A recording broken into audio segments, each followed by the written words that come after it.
হ্যাঁ, হুজুর আপনার কাছে জানতে চাইবো, আপনি যে এই যে দৃষ্টি প্রতিবন্ধী এই মানুষগুলোকে সেবা দিচ্ছেন, তাদেরকে আঁকড়ে ধরে আছেন, হ্যাঁ, কোরআন তেলাওয়াত শিখাচ্ছেন, তো এরা আসলে কি আপনাকে নিয়ে কখনো আছে যে দোয়া করছে না, মন থেকে দোয়া করা একটা বিষয়, এরকম কি কিছু হয়েছে কখনো? আলহামদুলিল্লাহ ভাই, এই ছেলেটা আরো অনেক ছোট, তো একটা প্রোগ্রামে আমার সাথে যাতে ছিল কুমিল্লাতে, আজ থেকে আরো 3-4 বছর আগে।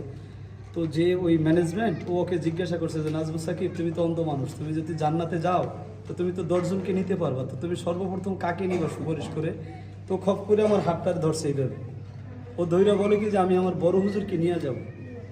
তো ভাই এইটা যে একটা আনন্দ, আমি ওর বেলাট না, ওর রক্ত না, কিছুই না, কিন্তু এটা যে কত আনন্দের, এবং প্রত্যেকটা বাচ্চাই আলহামদুলিল্লাহ এই কথা বলে যে বড় হুজুরকে নিয়ে যাব।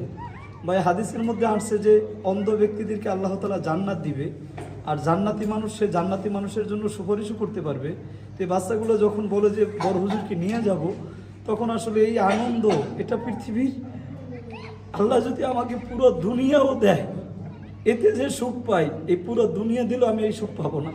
এই কথার মধ্যে যে সুখটা আমি পাই, এবং এই কাজ করার মধ্যে যে একটা সুখ আমার আছে, সেই সুখটা দুনিয়ার কোনো কিছুর মধ্যে আমি পাই না। যে দেখেন ছোট্ট মানুষ, ওর বাবা নাই, তো এই বাচ্চাগুলো যখন বলে যে হুজুর আপনাকে আমরা জান্নাতে গেলে আপনাকে নিয়ে যাব, এর থেকে আর বড় পাওয়ার মতন আমার কাছে আর পৃথিবীতে নাই। আলহামদুলিল্লাহ ওদের ওসিলায় আল্লাহ পাক অনেকটাই সম্মানিত করছে, দেশে দেশের বাহিরেও আল্লাহ পাক যাওয়ার সুযোগ করে দিয়েছেন এই বাচ্চাদের ওসিলা করে।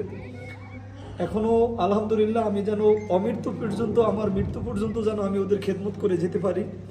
আল্লাহ যেন সেই সুযোগটুকু দেয়, আল্লাহ যেন আমাকে সুস্থ রাখে, ভালো রাখে, আমি যেন ইখলাসের সাথে আল্লাহকে খুশি করার জন্যই ওদেরকে ভালোবাসতে পারি। কারো সাথে শত্রুতা করা সেটাও আল্লাহর জন্য হয়, আর কারো যেন বন্ধুত্ব করা সেটাও যেন আল্লাহর জন্য হয়। আমি ওদের কাছে আরেকটু জানতে চাইবো যে আপনাদের তো বাবা মা আরো অনেক কাছের মানুষজন আছে, তাদেরকে রেখে আপনারা আপনাদের হুজুরকে নিয়ে যেতে চান আপনাদের সাথে জান্নাতে, একটু বলবেন কেন? আসলে হুজুরকে মূলত জান্নাতে নিয়ে যেতে চাই, কারণ হুজুর আমাদেরকে অনেক অনেক রেসপেক্ট করে আমাকে, যেমন আমাদেরকে অনেক নিজের সন্তানের মতো আমাদেরকে মায়া মহব্বত দিয়ে আমাদেরকে ভালোবাসে, আমাদেরকে পড়ান।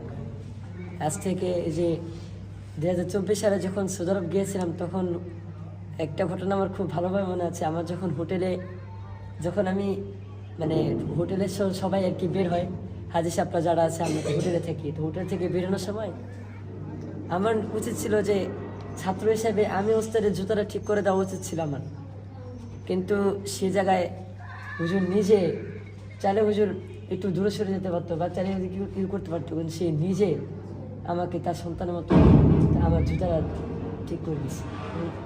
আমি হুজুরকে এটাও প্রশ্ন করছিলাম, হুজুর আজকে আমার দুর্ভাগ্য, আজকে যদি আমি চোখে দেখতাম তাহলে আপনার জুতা হয়তো ঠিক করতে পারতাম, কিন্তু হুজুর আজকে আমার জুতা আপনি ঠিক করতেছেন।